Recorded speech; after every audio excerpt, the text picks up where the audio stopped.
आप सभी को वैशाख मास के शुक्ल पक्ष की एकादशी की ढेरों शुभकामनाएं। श्याम भक्तों, आज के इस वीडियो में हम बात करने वाले हैं कि वैशाख मास के शुक्ल पक्ष की एकादशी का व्रत किस दिन किया जाएगा और एकादशी का नाम क्या है, और ये जो आने वाली एकादशी है इसके व्रत की विधि क्या है, कैसे इसका व्रत करना चाहिए और इसकी महिमा क्या है, शास्त्रों में क्या लिखा है, इस व्रत को करने से क्या पुण्य प्रभाव प्राप्त होता है और इस एकादशी के नियम क्या है, किन नियमों का पालन करते हुए हमें इस व्रत का धारण करना चाहिए, इस एकादशी का पारण कब होगा, पूजन कब करना है, इस एकादशी पर भद्रा कही जा रही है, इसकी सत्यता क्या है, मतलब बात सत्य है या झूठ, भद्रा रहेगी या नहीं, और रहेगी भी तो कब तक रहेगी, कब से कब तक पूजन का समय है, किस प्रकार से होगी भद्रा, कब से शुरू होगी, कब समाप्त होगी, सबके विषय में इसी वीडियो में जानकारी देने वाली हूँ। रिक्वेस्ट है आप सबसे, वीडियो थोड़ा सा भी अगर उपयोगी लगे तो एक लाइक जरूर से कर दीजिएगा और अपने व्रत की सफलता के लिए कमेंट बॉक्स में जरूर से लिखिएगा ओम श्री श्याम देवाय नमः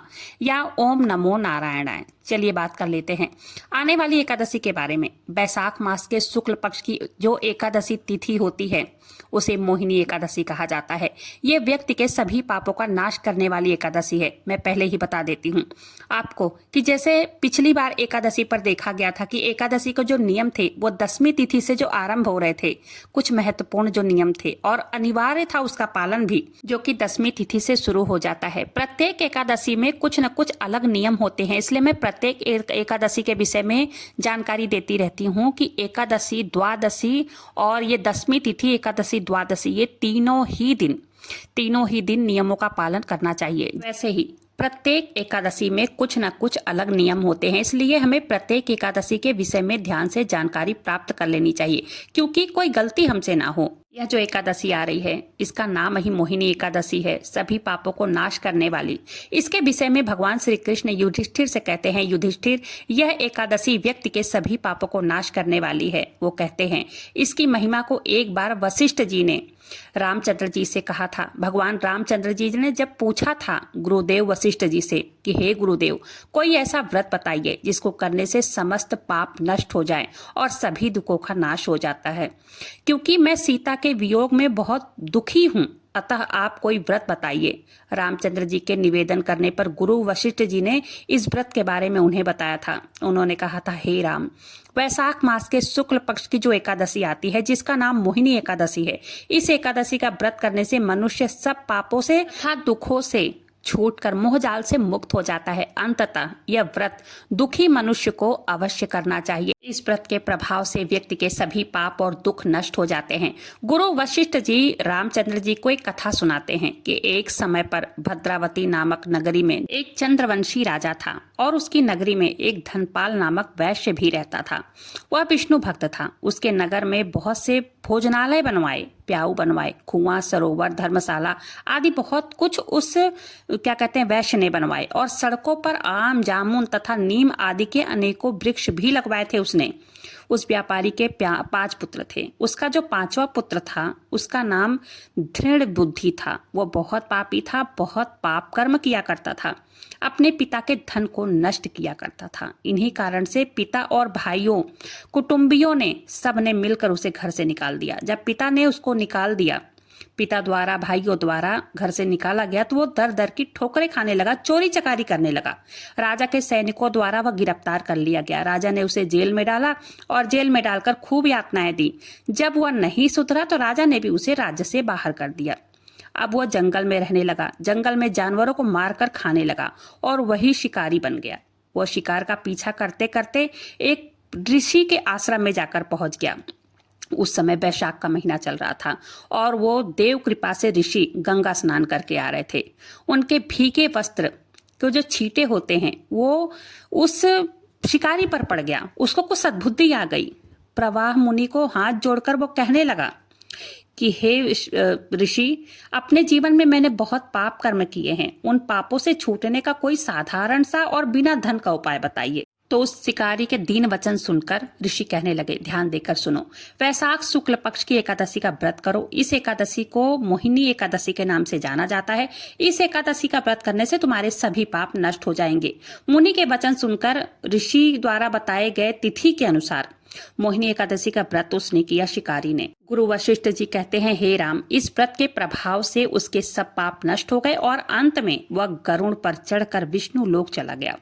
भगवान श्री कृष्ण कहते हैं, हे युधिष्ठिर, यह व्यक्ति एकादशी व्यक्ति को परम गति दिलाने वाली एकादशी है, व्यक्ति की सभी मनोकामनाओं को पूर्ण करने वाली एकादशी है। तब से यह व्रत किया जाने लगा और इस व्रत को भगवान रामचंद्र के द्वारा भी गुरु वशिष्ठ के बताए जाने के अनुसार किया जाने लगा। इस दिन को व्यक्ति को व्रत जरूर करना चाहिए और पूरे विधि विधान के साथ पूजा भी करनी चाहिए। अपने पितरों को तृप्त करना चाहिए, पितरों के निमित्त दान भी करना चाहिए। एकादशी पर सभी को वैसे व्रत करना चाहिए। व्यक्ति के हर पापों का नाश करने वाली, ये हर मनोकामनाओं को पूर्ण करने वाली एकादशी है। ये कोई साधारण दिन नहीं है। यह एक सामान्य दिन की तुलना में 1000 गुना अधिक पुण्य दिलाने वाली एकादशी है। एकादशी पर किए जाने वाले पूजा पाठ, मंत्र जाप, दान करना चाहिए। अब बात करते हैं एकादशी के नियमों की। देखिए, एकादशी के जो नियम हैं वो 10वीं तिथि से ही आरंभ होते हैं। सभी एकादशियों में किसी में ज्यादा नियम होते हैं, किसी में कम नियम होते हैं। 10वीं तिथि के नियम एकादशी का व्रत और द्वादशी का पारण। हर प्रकार की जो भी एकादशी आती है, साल में 24 एकादशी आती है, 24 एकादशी में यही 3 दिवसीय का ही विधान होता है। अब बात कर लेते हैं कि 10वीं तिथि के नियम क्या है। देखिए, 10वीं तिथि से ही शहद का प्रयोग नहीं किया जाता है, ना ही एकादशी को किया जाएगा और ना ही द्वादशी को। द्वादशी तिथि को भी 10वीं तिथि से ही व्यक्ति को लहसुन प्याज त्याग कर देना चाहिए। जो मदिरा पान मांसाहार ये सब भोजन जो करते हैं उनको नहीं करना चाहिए। कोई भी, अगर आप एकादशी का व्रत करते हैं और अगर आप मांसाहारी हैं, क्योंकि कई ऐसे लोगों को मैंने देखा है जो मांसाहारी भी हैं और एकादशी का व्रत भी रखते हैं, तो आपको 10वीं तिथि से ही इन सब चीजों का त्याग करना होगा। 10वीं तिथि को चने की साग, चना, इन सब चीजों की मनाही है।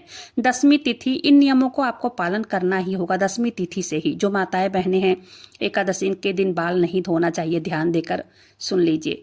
अर्थात एकादशी के दिन, द्वादशी के दिन, दोनों ही दिन सिर नहीं धोए जाते हैं और बाल नहीं धोना चाहिए। आपको 10वीं तिथि को ही बाल धो लेने चाहिए। कई बार ऐसे दिन आ जाते हैं, जैसे गुरुवार हो जाता है तो उस दिन पर बाल नहीं धोए जाते हैं, तो भी आपको धोना चाहिए 10वीं तिथि को ही। अगर फिर भी आपको एकादशी के दिन बाल धोना पड़ जाए, कोई ऐसी स्थिति है जो कि धोना ही पड़ेगा, बिना बाल धोए व्रत नहीं कर सकते हैं, तो दोष के निवारण के लिए जल में थोड़ा सा कच्चा दूध आप डाल दीजिए। उसके बाद आप बाल को धो सकते हैं, बाल धो के नहा सकते हैं। ज्यादा दूध नहीं डालना है, मात्र आधा चम्मच कच्चा दूध डाल दीजिए, फिर आप धो सकते हैं। शास्त्र कहते हैं कि अनुचित दिवस पर, यानी कि जिस दिन बाल धोने की मनाही होती है, उसके दोष नहीं लगते हैं। साबुन शैम्पू एकादशी के दिन नहीं लगाना चाहिए। गुरुवार हो गई, एकादशी हो गया, इस दिन साबुन शैम्पू नहीं लगाया जाता है। मात्र शुद्ध जल से स्नान करना चाहिए। कोशिश करें एकादशी के दिन सुबह जल्दी उठें और ब्रह्म मुहूर्त में उठें। पीले वस्त्र नहा धोकर धारण करना चाहिए। एकादशी के दिन कोशिश कीजिए कि थोड़ा जल्दी उठ जाना है, क्योंकि यह वैशाख मास चल रहा है। अगर आपने पूरा वैशाख मास बीत गया है फिर भी स्नान या दान नहीं किया है, तो मात्र शुक्ल पक्ष की जो मोहिनी एकादशी है, इस दिन से शुरुआत करके पूर्णिमा के 5 दिनों तक रोज सुबह जल्दी उठकर थोड़ा सा गंगा जल डालकर पानी में स्नान करते हुए, हर हर गंगे कहते हुए स्नान कीजिए। विधि विधान के साथ पूजा अर्चना करना चाहिए। इन्हीं 5 दिनों में संपूर्ण वैशाख मास के पुण्य का फल मिल जाता है। सूर्योदय का समय दिल्ली के अनुसार बताएं तो लगभग 5:50 पर हो जा रहा है, तो इसी के अनुसार उस दिन भी होगा। तो उससे पहले आपको स्नान कर लेना है। एकादशी के दिन प्रातः काल का जो स्नान है ब्रह्म मुहूर्त का, वो बहुत ही पुण्यकारी है, तो स्नान जरूर कीजिएगा और सुबह ब्रह्म मुहूर्त में ही स्नान कीजिए, जिससे कि आपको उस दिन का पूर्ण लाभ मिल जाए। 1 लोटा जल सूर्यदेव को, सूर्य भगवान को देना है। फिर आपको बाबा श्याम की पूजा करनी है, या उनके स्वरूप भगवान विष्णु का भी पूजन कर सकते हैं, या शालिग्राम भगवान की पूजा कर सकते हैं, बहुत ही कल्याणकारी माना जाता है। लड्डू गोपाल की भी पूजा बहुत ही विधि विधान से आज के दिन कर सकते हैं। आज के दिन, आज बाबा श्याम को आप अर्जी भी लगा सकते हैं, क्योंकि एकादशी के दिन लगाई गई कोई भी अर्जी कभी खाली नहीं जाती है। आपको अपने घर के मंदिर में अगर कोई मूर्ति हो, फोटो हो, आपने स्थापना की है, तो उसमें भी पूजन कर सकते हैं, नहीं तो अलग से चौकी लगाकर भी आप पूजन कर सकते हैं। एकादशी के दिन सबसे पहले बाबा श्याम की पूजा करना है। अगर आप पूजा बाबा श्याम की कर रहे हैं या श्री नारायण भगवान विष्णु की पूजा कर रहे हैं, तो आपको सबसे पहले पंचामृत से स्नान कराना होगा। उसके बाद आपको तिलक करना है, फूलों से श्रृंगार करना है। बाबा श्याम को फिर दीपक प्रज्वलित करना है। ठीक है, भोग प्रसाद अर्पित करना है। जो भी भोग प्रसाद आप चढ़ाते हो, आप अर्पित करते हो, वो अर्पित जरूर से कीजिएगा। जल का आचमन जरूर देना है। उसके बाद धूप दीप जलाएंगे। फिर अपने जो भी मनोकामना है, जो भी आपको परेशानी है, वो आपको बाबा श्याम के सामने अपना कहना है, संकल्प करना है। संकल्प करने के बाद आपको मोहिनी एकादशी का व्रत की जो कथा है वो पढ़नी है या सुननी है, जैसे आपकी मर्जी हो। अगर आप पढ़ नहीं सकते हैं कोई बात नहीं है, मोबाइल पर आप चला दीजिए तो मोबाइल पर भी आ जाती है बहुत आसानी से। वर्ष 2026 में मोहिनी एकादशी 27 अप्रैल 2026 दिन सोमवार को मनाई जाएगी। इसकी शुरुआत 10वीं तिथि से ही, मतलब इस दिन वैशाख शुक्ल पक्ष एकादशी तिथि की जो शुरुआत है 26 अप्रैल को शाम 6:06 से शुरू होकर 27 अप्रैल को शाम 6:15 तक रहने वाली है।